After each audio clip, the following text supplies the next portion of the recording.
അങ്ങനെ അറാഹോ to Liverpool ലോണിലാണ് പോകുന്നത് with an option to buy. അതായത് ഈ ഒരു സീസണിന് ശേഷം ലിവർപൂളിന് വേണമെങ്കിൽ ആ ഒരു എഗ്രീഡ് പ്രൈസിൽ അറാഹോവിനെ സൈൻ ചെയ്യാനുള്ള ഓപ്ഷൻ ഉണ്ട്. അതാണ് with an option to buy. ഇനി ലിവർപൂളിൻ്റെ ഡിഫൻസ് കുറച്ചുകൂടി സ്ട്രോങ് ആവും. വാൻഡെക്ക് ആൻഡ് അറാഹോ ഒരു സെൻറ്റർ ബാക്ക് ആണെങ്കിലും ഒരു വേഴ്സറ്റൈൽ ഡിഫൻഡറാണ്. റൈറ്റ് ബാക്ക് കളിക്കും, വേണമെങ്കിൽ മുന്നോട്ട് കയറി അറ്റാക്ക് ചെയ്യും. അങ്ങനെ ഒരു ക്വാളിറ്റിയുള്ള പ്ലെയറാണ് അറാഹോ. അപ്പോൾ ലിവർപൂളിന് ഏത് രീതിയിൽ വേണമെങ്കിലും അറാഹോനെ യൂസ് ചെയ്യാം. പക്ഷേ എൻ്റെ സംശയം അതല്ല.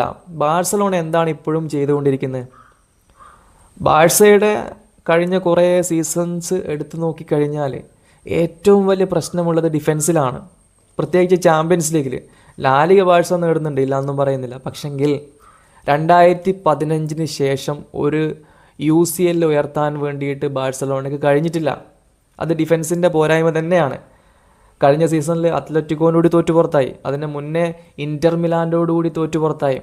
ഈ ഒരു തോൽവികളൊക്കെ എങ്ങനെയാണ്? ബാഴ്സ എത്ര ഗോൾ വേണമെങ്കിലും അടിക്കും, പക്ഷേ അതിലേറെ ഗോളുകൾ വഴങ്ങുന്ന രീതിയിലുള്ള ഡിഫൻസായിരുന്നു ബാഴ്സക്ക്. അപ്പോൾ പ്രോപ്പറായിട്ട് ബാഴ്സക്ക് ഇപ്പോൾ വേണ്ടിയിരുന്നത് ഒരു സ്റ്റോപ്പറും പിന്നെ ഒരു ഫിനിഷറുമാണ്.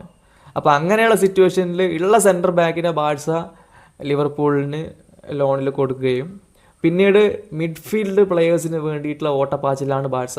റോഡ്രിയുടെ പിന്നാലെ പോകുന്നുണ്ട്, പക്ഷെങ്കിൽ ഒരു പ്രോപ്പർ നമ്പർ 9ഉം ഒരു പ്രോപ്പർ സ്റ്റോപ്പറും ബാഴ്സയ്ക്കില്ല.